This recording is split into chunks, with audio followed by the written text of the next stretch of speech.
मान्यवर, अब मैं इस सदन में मणिपुर की बात करना चाहता हूं। मान्यवर, मणिपुर में जो हिंसक घटनाएं हुई है वो क्यों हुई है, क्या स्थिति है और इससे निपटने के लिए हमने क्या कुछ किया है, इसकी डिटेल बात मैं अभी करूंगा।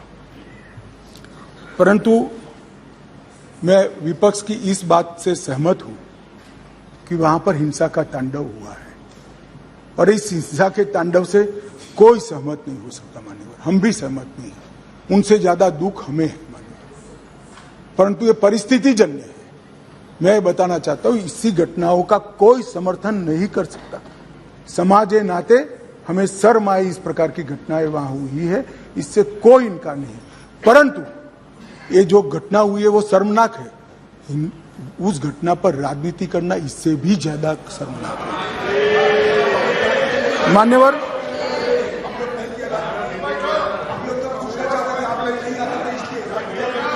मैं बताता हूं,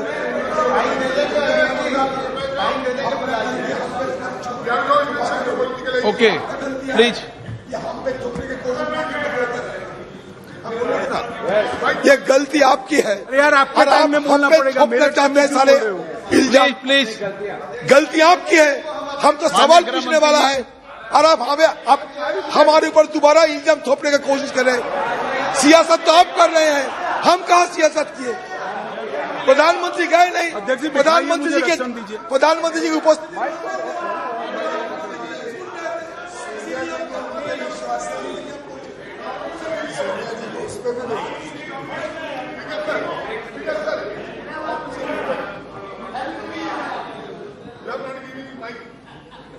मान्यवर, एक भ्रांति देश भर की जनता के सामने फैलाई गई है कि यह सरकार मणिपुर पर चर्चा के लिए तैयार नहीं है। मैं आज भरे सदन के अंदर आपके माध्यम से सदन को बताना चाहता हूं कि सदन आहूत भी नहीं हुआ था।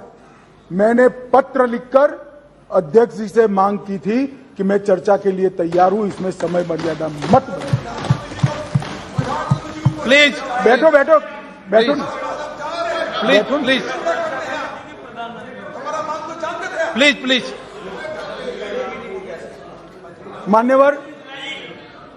मान्यवर, मैं डे 1 से चर्चा के लिए तैयार था, मगर वो चर्चा नहीं चाहते, उनको विरोध करना था।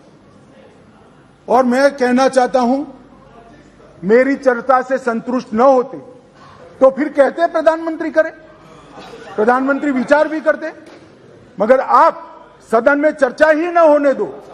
मणिपुर जैसे महत्वपूर्ण मुद्दे पर गृह मंत्री को अपना पक्ष न रखने दे। किस प्रकार की डेमोक्रेटिक व्यवस्था चाहते हैं माननीय? और क्या आप सोचते हो कि शोर शराबा कर आप मुझे चुप कर दोगे? आप चुप नहीं कर सकते हो। 130 करोड़ की जनता ने हमें चुनकर यहां भेजा है, हमें सुनना पड़ेगा। आप चुप नहीं कर सकते हो। मान्यवर, मैं आज बताना चाहता हूं और बड़ी संवेदना के साथ आपके माध्यम से इस देश के 130 करोड़ लोगों के सामने मणिपुर की हालिया हिंसा क्यों हुई है और क्या चल रहा है और सरकार ने क्या उपाय किए, ये भी बताना चाहता हूं। मान्यवर, मैं पास्ट में मणिपुर में क्या हुआ ये भी बताऊंगा। अब मैं जब बताऊंगा तब ये कहेंगे कि पुरानी बातों को हमें सुनाने के लिए कह रहे हो। ना जी, मैं संवेदनशील आदमी हूं मान्यवर, मैं पुरानी बातों को राजनीतिक हिसाब किताब के लिए नहीं सुना रहा। इसलिए नहीं सुना रहा कि आपके समय में भी हुआ था, हमारे समय में भी हुआ, होता है का अप्रोच हमारा नहीं है, ये यूपीए का अप्रोच है। हमारा अप्रोच होता है का नहीं है, हम टॉलरेट नहीं कर सकते। मैं पुरानी हिंसाओं को इसलिए बताना चाहता हूं कि मणिपुर की नस्लीय हिंसाओं के स्वभाव को जनता ने जानना पड़ेगा। नस्लीय हिंसा मणिपुर में जब जब होती है तब किस प्रकार से होती है वो भी जानना पड़ेगा। इसलिए मैं पुरानी हिंसाओं को भी रखूंगा। आपके मन में ये भ्रांति न हो, ये सवाल ना आए कि पुराना क्यों बता रहे। मान्यवर, 6 साल से करीब 6.5 साल से मणिपुर में भारतीय जनता पार्टी की सरकार है। मणिपुर में भारतीय जनता पार्टी सरकार बनी तब से 3 मई तक एक भी दिन कर्फ्यू नहीं डालना पड़ा। मैं मेरी बात आग्रह के साथ कहना चाहता हूं, मणिपुर में भारतीय जनता पार्टी की सरकार के 6 साल पूरे हो गए। 6 साल में मणिपुर में एक भी दिन कर्फ्यू नहीं डालना पड़ा। मणिपुर के अंदर एक भी दिन बंद नहीं रहा। मणिपुर के अंदर एक भी दिन ब्लॉकेड नहीं हुआ और उग्रवादी हिंसा लगभग समाप्त हो गई। ये 6 साल का भारतीय जनता पार्टी के शासन का इतिहास था। 2021 में हमारे देश की पड़ोस में म्यांमार में सत्ता परिवर्तन हुआ और म्यांमार में वहां पर मिलिट्री का शासन आया, डेमोक्रेटिक सरकार गिर गई और वहां पर एक कुकी डेमोक्रेटिक फ्रंट है, इसने लोकतंत्र के लिए आंदोलन चालू करा। जब कुकी डेमोक्रेटिक फ्रंट ने लोकतंत्र के लिए आंदोलन चालू करा, वहां की मिलिट्री शासन ने इन पर कड़ाई करना शुरू की, दबिश बनाना शुरू की और चूंकि म्यांमार की बॉर्डर फ्री बॉर्डर है मान्यवर, वहां फेंसिंग नहीं है और आज से नहीं, आजाद हुए तब से नहीं है, फेंसिंग नहीं है। तो बहुत बड़ी मात्रा में मिजोरम और मणिपुर के अंदर कुकी भाइयों का वहां शरणार्थी नाते यहां आना शुरू हुआ। मैं इसलिए कहना चाहता हूं मान्यवर, क्योंकि उनका झगड़ा मणिपुर की मिलिट्री से था और दबिश शुरू हुई इसलिए म्यांमार की मिलिट्री से था और दबिश शुरू हुई इसलिए वो यहां पर आए। मान्यवर, हजारों की संख्या में कुकीज आदिवासी भाई यहां आना शुरू हो गए और परिवार बसने लगे। कहां बसेंगे? तो जंगल में बसने लगे और एक प्रकार से मणिपुर के बाकी हिस्सों में एक असुरक्षा की भावना हुई कि हमारी जनसांख्यिकी बदल जाएगी। हमने उसको देखा। उसी वक्त मान्यवर हमने गृह मंत्रालय में 2022 में निर्णय किया कि अब ये बॉर्डर को खुला नहीं कर सकते, बॉर्डर बनानी पड़ेगी, फेंसिंग करनी पड़ेगी। हमने 10 किलोमीटर फेंसिंग पूरी कर दी है, 60 किलोमीटर का काम चालू है और 600 किलोमीटर का सर्वे चालू है। आपने 2014 तक कभी फेंसिंग नहीं की। हमने दूरंदेशी से 30 में दंगे हुए, 21 में ही फेंसिंग का काम शुरू कर दिया था। 10 किलोमीटर ट्रायल फेंसिंग बन चुकी है, 60 किलोमीटर का काम चालू है और 600 किलोमीटर का सर्वे बाकी, जिससे ये घुसपैठ को रोका जा सके। फिर एक अनरेस्ट खड़ा होने लगा क्योंकि वहां जनसांख्यिकी बहुत निर्णायक होती है मान्यवर। घाटी में कुकी भाई रहते हैं, पहाड़ पर ट्राइबल भाई रहते हैं, तो उनके घाटी में मतई रहते हैं और पहाड़ पर कुकी और नागा ट्राइबल भाई रहते हैं। तो एक जनसांख्यिकी के बदलाव का बड़ा दबाव रहता है कि हमारी संख्या, हम अल्पमत में आ जाएंगे। तो इसके लिए हमने लगभग जनवरी महीने से हमने वहां पर जितने भी शरणार्थी आए थे उनको एक परिचय पत्रक देने की शुरुआत की। उनका थंब इंप्रेशन लिया, आई इंप्रेशन लिया और थंब इंप्रेशन और आई इंप्रेशन को वोटर लिस्ट और आधार कार्ड के नेगेटिव लिस्ट में डालने का काम किया। ऐसा नहीं है मान्यवर कि यहाँ गृह मंत्रालय के कंट्रोल रूम में कोई आंख मूंद कर हुआ। 2023 में दंगा हुआ, 21 में हमने फेंसिंग चालू करी, 22 में हमने फेंसिंग चालू करी और 23 की शुरुआत में हमने थंब इंप्रेशन और आई इंप्रेशन लेने की शुरुआत की और उसको भारत के वोटर लिस्ट और आधार के नेगेटिव लिस्ट में डालने की। फिर भी ये जिस प्रकार से संख्या बढ़ती गई, एक असुरक्षा की भावना मतई लोगों में फैलती गई मान्यवर। ये जो वहां पर एक फ्री रेजिम है, नेपाल की तरह वहां पासपोर्ट नहीं चाहिए। अब ये मत कहना है कि हमने क्यों नहीं करा, 1968 से करा हुआ है भाई। 1968 से एक समझौता है भारत और ब्रह्मदेश की सरकारों के बीच में कि बॉर्डर के 40 किलोमीटर से जो अंदर आएगा या यहां से 40 किलोमीटर से आ जाए उसको पासपोर्ट नहीं चाहिए।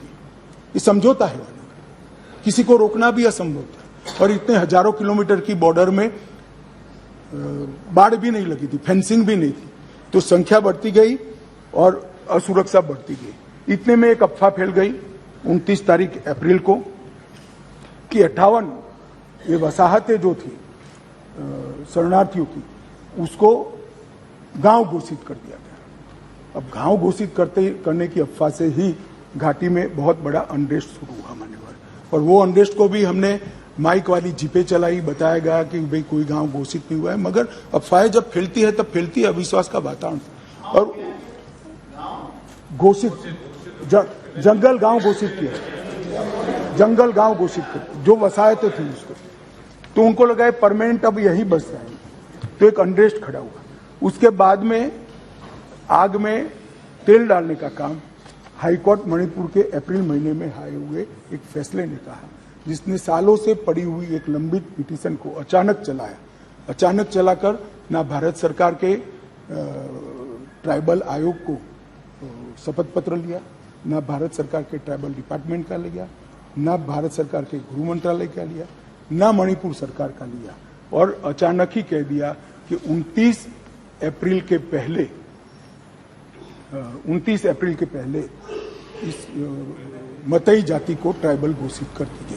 इससे पहाड़ पर बहुत बड़ा अनरेस्ट हुआ, ट्राइबलों में बड़ा अनरेस्ट हुआ कि अब मतई ट्राइबल बन जाएंगे तो हमारी नौकरी हो गई। स्पर्धा का भाव होता है और स्वाभाविक है, एक कोई कानूनी प्रक्रिया के बगैर एक ऑर्डर कर दिया गया, जिसके कारण ऊपर भी, नीचे ऑलरेडी अनरेस्ट चालू था, ऊपर भी अनरेस्ट हुआ, और 3 तारीख को एक रोली के अंदर एक क्लैश हो गया, और क्लैश होने के बाद दंगे चालू हुए, जो अब तक अशांत परिस्थिति को बनाए हुए हैं। अब इस परिस्थिति को आप वो क्यों नहीं गया, ये क्यों नहीं गया, इस तरह से आप तुलना मत करिए। ये परिस्थिति जन्य दंगे हैं मान्यवर। मैं आगे भी कहना चाहता हूं, इसके साथ एक बहुत बड़ी बात दूसरी भी हुई है कि वहां मिलिट्री का शासन आने के बाद थोड़ी ढिलास आ गई है, और नारकोटिक्स का भी बहुत बड़ी तस्करी म्यांमार की ओर से मणिपुर की ओर हुई है। इसके व्यापार से भी बहुत बड़ा अनरेस्ट हुआ है। मगर जो क्लिंचिंग चीज थी वो कोर्ट का जजमेंट थी, उसकी अंतिम तारीख 29 मई थी, और इसके विरोध में एक जुलूस निकला। जुलूस में दोनों ग्रुपों के बीच में भिड़ंत हुई, और देखते देखते घाटी में और पहाड़ पर दोनों जगह एक दूसरे पर हमले करना, हिंसा करना शुरू हो गया। मान्यवर, अब 2 सवाल हैं कि हिंसा शुरू करने के बाद क्या किया, मैं उस पर बाद में जाता हूं। इतनी ही शांति से बताऊंगा, कोई जरा भी मन में, मैं कोई किसी चीज से भागना नहीं चाहता, भागना मेरा स्वभाव ही नहीं है भाई, मैं किसी भी चीज से भागना नहीं। मगर मणिपुर की नस्लीय हिंसाओं के इतिहास को समझना पड़ेगा। 1993 में श्री पीवी नरसिम्हा राव जी प्रधानमंत्री थे, राजकुमार दोरेंद्र सिंह कांग्रेस के नेता मुख्यमंत्री थे, और नागा कुकी संघर्ष हुआ। नागा कुकी भी नस्लीय हिंसा थी मान्यवर, और उस वक्त 750 लोग मारे गए, 200 लोग घायल हुए, 45,000 लोग शरणार्थी थे, और 1.5 साल तक ये हिंसा अविरत रूप से चलती रही। अब ये कहते हैं प्रधानमंत्री जी क्यों नहीं बोले? भाई 700 लोग मारे गए थे, 200 लोग घायल हुए, 45,000 लोग शरणार्थी बने। आपको मालूम है जवाब किसने दिया?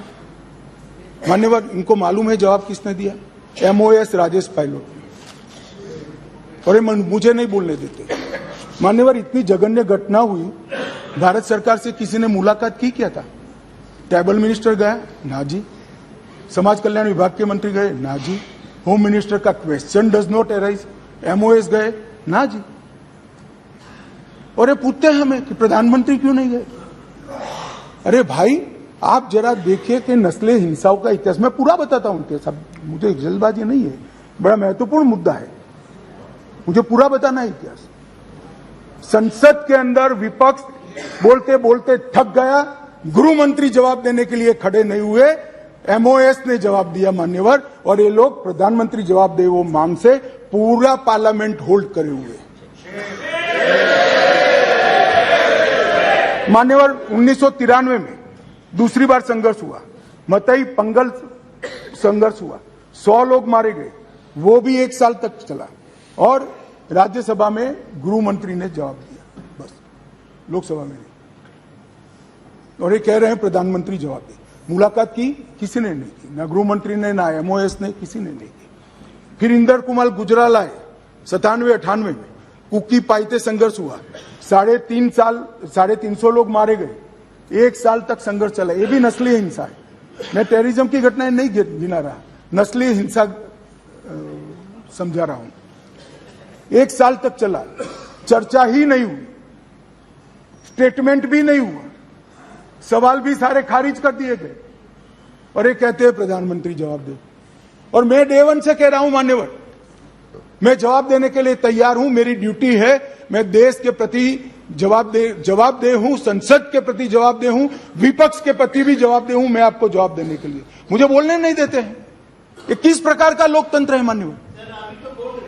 तो अब तो बोलने ही दोगे, अब तो बोलने ही दोगे दादा। मैं पहले की बात कर रहा हूं, पहले की बात कर रहा हूं।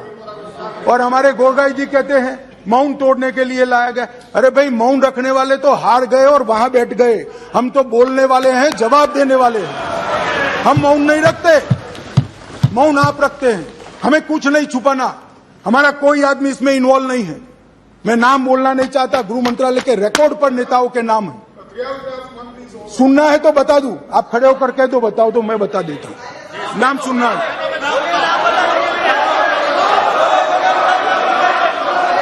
मान्यवर, बाद में 2004 में मनमोहन सिंह जी थे, इबोवी सिंह जी थे। लगभग 1700 लोगों के एनकाउंटर हुए, 1700 लोग एक तरफा वर्दी से। ऐसा वहां मानते, मैं नहीं मानता। मैं तो व्यवस्था में विश्वास रखने वाला हूं। वहां लोग मानते वर्दी से की हुई नस्ली हिंसा। 1700 सुप्रीम कोर्ट ने संज्ञान लिया, ढेर सारी एसआईटियां बनी, मगर किसने जवाब दिया? कोई नहीं, एक चर्चा नहीं, ना एमओएस, ना मिनिस्टर। अब मुझे बताइए भाई, चिदम्बरम साहब थे और वहां राज्यसभा में मेरा हिसाब मांगते थे, मुझे बोलने नहीं देते। मैं आपके माध्यम से देश की जनता को कहना चाहता हूं, ये परिस्थिति जन्य नस्लीय हिंसा है, इसको राजनीति का मुद्दा नहीं बनाना चाहिए।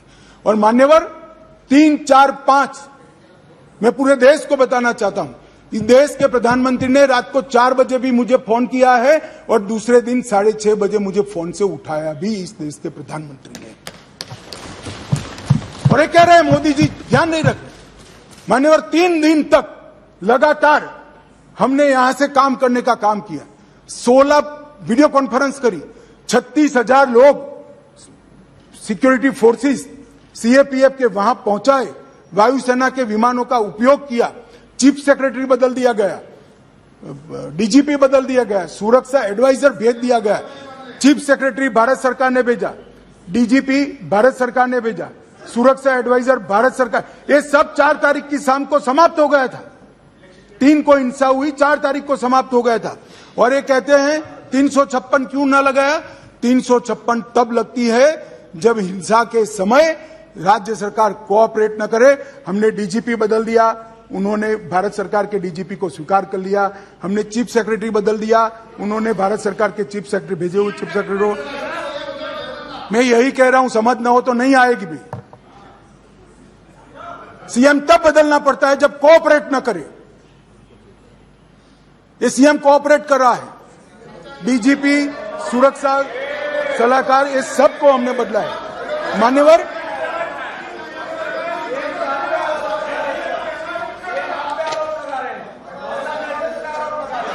भाई बैठ जाओ यार।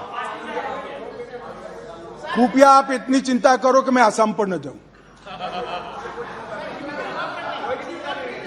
मान्यवर,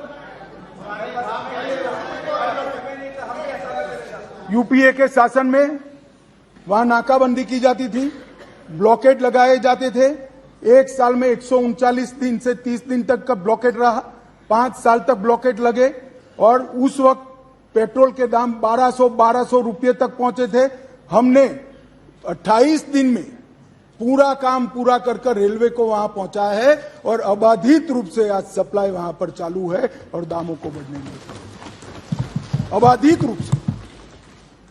और इतनी कठिन परिस्थिति थी कि कुकी एरिया में मतई ड्राइवर नहीं जा सकते थे, मतई एरिया में कुकी ड्राइवर नहीं जा सकते। हम आसाम से ट्रक भी लाए, ड्राइवर भी लाए, सेना को भी लगाए और जाकर दामों को हमने कंट्रोल करने का काम किया है। मान्यवर, मैं हिंसा की भी आंकड़े देना चाहता हूं। मैं क्यों कह रहा हूं कि आप राजनीति कर रहे हो, मैं लॉजिक के साथ कह रहा हूं। मान्यवर, अब तक 152 लोग मारे गए, इसमें कोई छुपाने की जरूरत नहीं है। ये सोशल मीडिया के जमाने में छिप भी नहीं सकता है और हमारा स्वभाव भी छिपाने का नहीं है। मान्यवर, 152 लोग मारे गए हैं, इसकी एनालिसिस क्या है? मई में 107 मारे गए, मई महीने में। आज हम अगस्त में, जून में 30 मारे गए, जुलाई में 15 मारे गए और अगस्त में अब तक 4 मारे गए। मान्यवर, मई में जो 107 मारे गए उसमें से 68 लोग 3, 4 और 5 में पहले 3 दिन में ही मारे गए। मैं इसके माध्यम से ये कहना चाहता हूं मान्यवर कि हिंसा धीरे धीरे कम हो रही है। हम हिंसा में की आग में तेल डालने का काम न करें, हम तेल न डालें। तेल कैसे डाला जाता है मैं बताता हूं। श्री राहुल गांधी जी यहां से वहां मुलाकात करें, मैं बड़ा स्वागत करता हूं।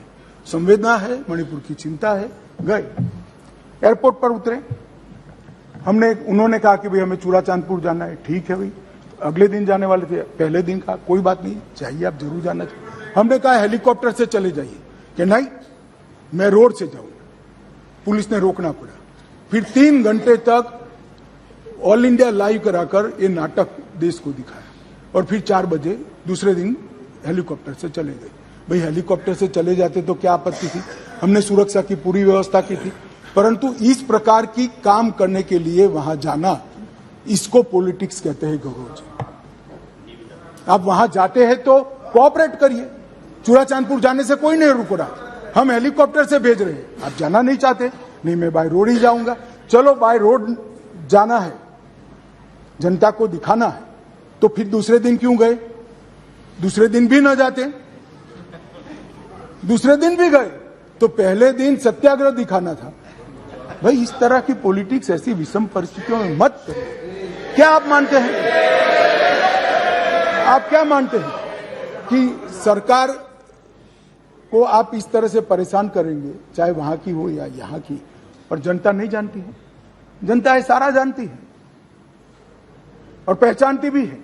इसलिए मैं कह रहा था, अधीर रंजन जी चले गए, मैं पॉलिटिक्स नहीं कर रहे तो मैं बताता रहा पॉलिटिक्स कर रहे। मान्यवर, हमने लगभग 14,898 लोगों को अरेस्ट किया है और हर केस की एफआईआर 1106 एफआईआर रजिस्टर कर दी गई है। अब अंत में जो शर्मनाक वीडियो आया, मैं इसके बारे में भी कहना चाहता हूं। मान्यवर, ये वीडियो 4 मई के दिन की दुर्भाग्यपूर्ण घटना है। दुनिया में किसी भी जगह पर, किसी भी स्थान पर, किसी महिला के साथ, किसी युवा महिला के साथ इस तरह की घटना समाज के नाम पर धब्बा है। मान्यवर, इसका कोई समर्थन नहीं कर सकता, ना ये सदन कर सकता है, ना कोई पॉलिटिकल पार्टी ना कर सकती है, यहाँ की ना वहां की। मेरे मन में एक छोटा सा सवाल, मेरे मन में तो नहीं आया, कुछ मीडिया के मित्र जो ऊपर बैठे उन्होंने डाल दिया। उन्होंने मुझे पूछा कि अमित भाई ये 4 मई का वीडियो संसद सत्र के 1 दिन पहले ही क्यों आया? अगर किसी के पास वीडियो था तो वीडियो डीजीपी को देना चाहिए या नहीं देना चाहिए? मानिए, किसी के पास वीडियो था तो पुलिस तंत्र को देना चाहिए या नहीं देना चाहिए? उसको सार्वजनिक करना चाहिए क्या? वो महिला के सम्मान की तो सोचो ना जी। इंटेलिजेंस का सवाल नहीं था भाई, वहां उस वक्त इतने हुड़दंग में। एक मिनट, इंटेलिजेंस के पास नहीं आया, मगर आपको देना चाहिए था या नहीं देना चाहिए था? आपको देना चाहिए था या नहीं देना चाहिए? हाँ, दादा का काम टीवी में बताने का है। दादा का काम मान्यवर, फिर भी मैं टाइमिंग में ज्यादा नहीं जाना चाहता। सुनिए ना भाई, मैं टाइमिंग में ज्यादा जाना नहीं चाहता। मान्यवर, वीडियो किसी के पास भी था, मैं इन पर आरोप नहीं कर रहा हूं, किसी के पास भी था। अगर उसने डीजीपी को दे दिया होता तो 5 तारीख को ही पकड़ गए होते, क्योंकि जिस दिन वीडियो दिया उसी दिन वीडियो की कॉपी पर से हमने फेस आइडेंटिफिकेशन सॉफ्टवेयर का उपयोग करते हुए सरकारों के डेटा के साथ मिलान करते हुए 9 के 9 लोगों को अरेस्ट कर दिया और वो आज ट्रायल फेस कर रहे हैं जेल में। उस वक्त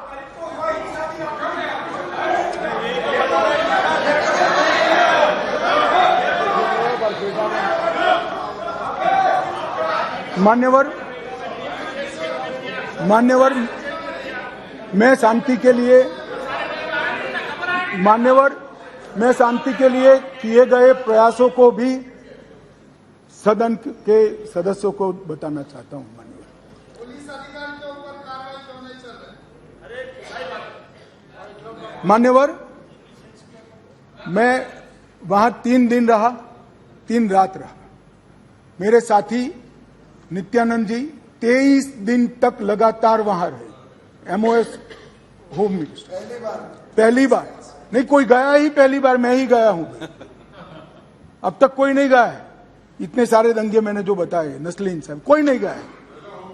एमओएस 23 दिन रहा, 3 दिन में रहा। मान्यवर, हमने इस सारी की जांच के लिए हाईकोर्ट के सेवानिवृत्त न्यायाधीश का एक कमीशन बना दिया है, जिसमें एक आईपीएस और आईएएस अफसर भी है। मान्यवर, अध्यक्ष राज्यपाल महोदय को अध्यक्ष बनाकर शांति समिति को हमने वहां पर प्रस्तापित किया है।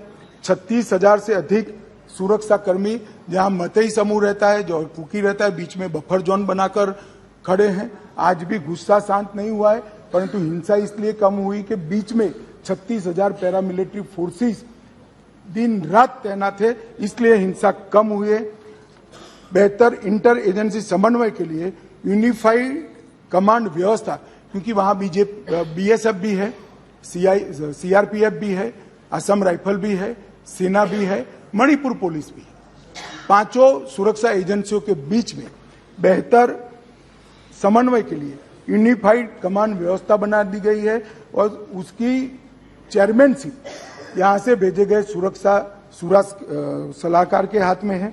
इस घटनाक्रम के पीछे षड्यंत्र वाले जो 6 केस रजिस्टर किए, 6 के 6 केस पहले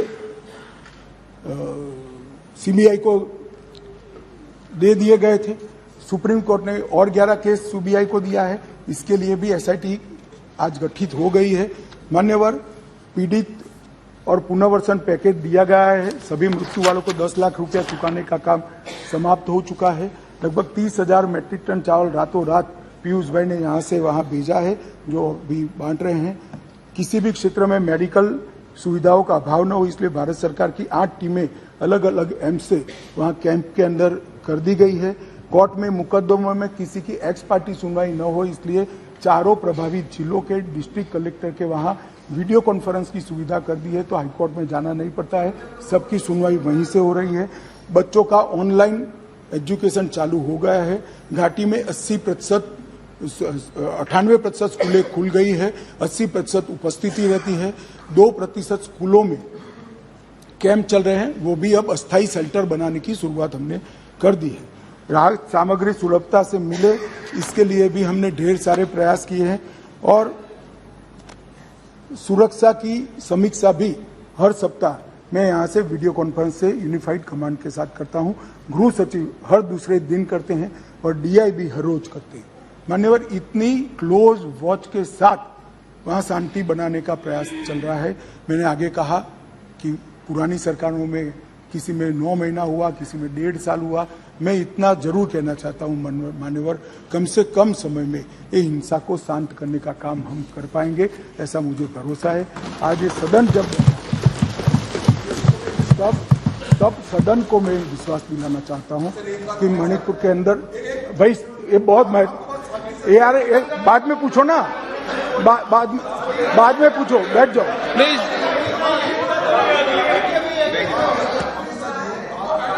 मान्यवर,